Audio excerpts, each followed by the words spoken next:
Nós temos visto em alguns relatórios, principalmente nos relatórios analíticos, né, um valor, uma notação, que é o dBW, D pequeno, B grande, W, W pequeno também. E nós vamos ter que nos acostumar com esse valor, com os valores em dBW. O que significa dBW, da onde vem e o que ele está querendo nos dizer, né? Então, para facilitar o entendimento disso, eu fiz aqui o cálculo de um circuito aonde o dBW então vai ficar muito claro o que é isso daí, da onde ele vem e o que ele significa.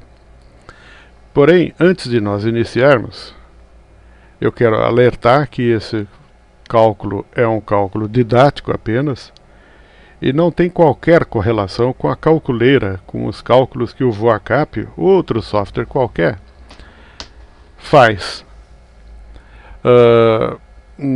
Lá no software, no VoaCap, né, ele leva em conta uma série de parâmetros que nós não vamos considerar aqui. E a metodologia de cálculo não é esta, né? Isto aqui é um exemplo trazido à simplicidade extrema, só com o fim de entender o valor do dBW e da onde ele vem. Muito bom, isso então devidamente esclarecido, nós vamos pegar um circuito aqui entre São Paulo e Brasília, que tem aproximadamente 730 quilômetros. Nós vamos imaginar uma esfera solta no espaço. No centro da esfera está a minha estação, em São Paulo, com uma antena isotrópica. A antena isotrópica ela não tem dimensão física, é uma bolinha que irradia igualmente para todos os lados. E Brasília estará num dos pontos da superfície dessa esfera. Então, São Paulo no centro e o nosso receptor lá num ponto qualquer da nossa esfera, na superfície da nossa esfera. A primeira coisa que nós vamos fazer é calcular a área da esfera.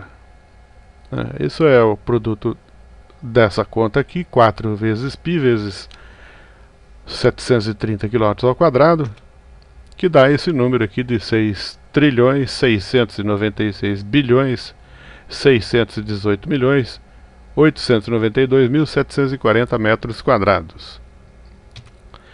Se eu imaginar que a minha antena isotrópica no centro da esfera tem 100 watts, cada metro quadrado dessa esfera receberá uma pequena parcela dessa potência irradiada.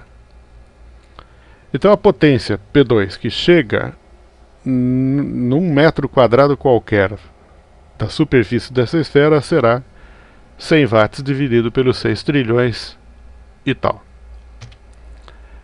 Isso significa um número desse tamanhozinho aqui, que é 1,49 elevado a 10 a menos 11 watt por metro quadrado. Então, cada metro quadrado da minha esfera receberá 1,49 vezes 10 a menos 11. Agora eu vou pegar uma potência unitária, 1 watt por metro quadrado, que não tem absolutamente nada a ver com a minha potência irradiada. Isso aqui é uma potência unitária apenas. Para eu transformar a potência P2 em dB, o que eu faço? Eu pego a fórmula 10 vezes log da relação P1 sobre P2. Se eu fizer essa continha aí, 10 vezes o log o inverso de 1,49 vezes 10 a menos 11, eu vou ter um valor de menos 107,89 dBW. dB por watt, dB watt por metro quadrado. Notado simplesmente D pequeno, B grande, W pequeno, que é o que nós tínhamos dúvida de onde ele veio. Então está aí como é que ele é calculado, o que ele significa, né? Qual é o conceito de dBW. Muito bom, então era isso. Ops! Mas e a frequência? Não, a frequência não entra no cálculo. Quando nós calculamos o sinal independe da frequência. Mas está certo? Sim, isso está absolutamente correto. O sinal não depende da frequência. Isso no mundo teórico. Tanto faz que eu faça o contato em 160 metros quanto em 10. Ou em 30, ou em 20. O sinal será sempre o mesmo. No mundo teórico, isso é verdadeiro. No mundo real, a coisa muda um pouco. Então vamos trazer a nossa conta para o mundo real e aí sim a frequência terá interferência.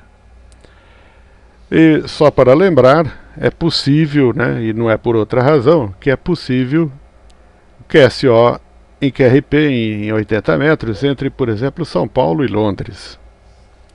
Não são comuns, mas são possíveis de serem feitos. Assim como em 160 metros. Tem muito DXer aí que faz QRP em 160 sim, como não? Basta que as condições se ajustem a permitir a passagem do sinal. Então, no mundo real, nós temos um ganho de 2 vezes 6 dB devido à proximidade do solo. O que eu quero dizer com isso?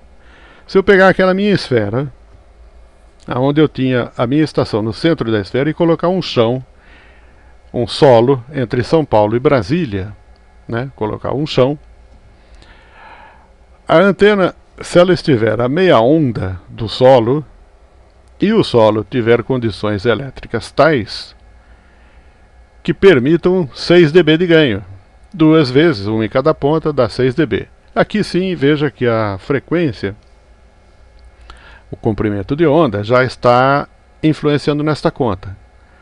Se eu tiver uma antena de 80 metros a 20 metros do solo, que já é bastante alta, eu vou ter apenas 1/4 de onda de proximidade em relação ao solo.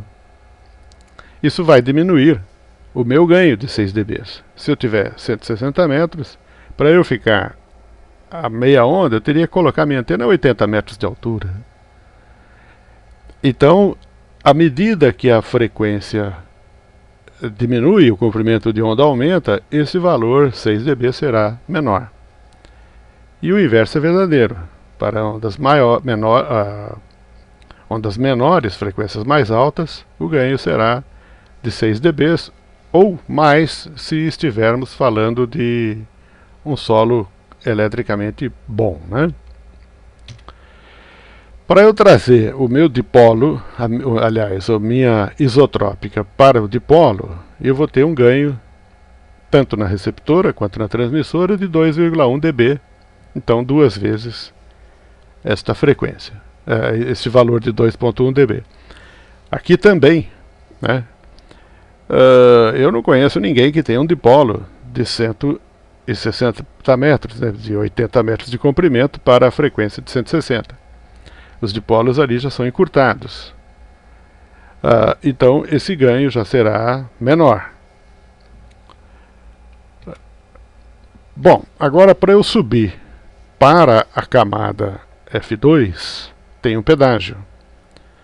1,8 dB para subir até a camada F2, para atravessar as camadas D e E novamente 1,8 dB para descer. Isso mais ou menos em 20 metros ou em 15 talvez. Se eu colocar uma frequência mais baixa, né, em 80 metros por exemplo, é possível que eu nem consiga chegar na camada F2, o sinal será inteiramente absorvido na camada D e na camada E. Em 160 com muito mais intensidade. Já em 40 vai chegar um pouco na camada F2, vai ter um pedágio um pouquinho maior que esse 1,8 dB aí. E em 10 metros talvez seja menos. Se a camada F2 tiver condição de refletir o meu sinal de volta, é muito provável que o meu sinal em 10 metros seja superior ao de 20, por exemplo. Muito bom, então, lançando mão do valor que nós tínhamos lá atrás, o menos 107 dB/watt por metro quadrado, nós pegamos as perdas e os ganhos, né, fazemos um balanço desses valores aí. É claro que existem outros que não estão aqui. E nós vamos ter então 115,6 dB/watt por metro quadrado, que dá mais ou menos S7 no S-meter, ou alguma coisa muito perto disso. Se eu tiver uma antena tribandinha aí com 3 dB de ganho, 3 dBd, isso vai me dar um S a mais no S-emitter, vai me dar lá um S8. Se eu tiver tribanda nas duas pontas, eu vou ter S9. Então essa é mais ou menos aí como é calculado o circuito. Aqui nós temos a correlação dB/watt por metro quadrado para S-emitter. Na coluna da direita está o valor em S-emitter para os valores em SdBW na coluna da esquerda.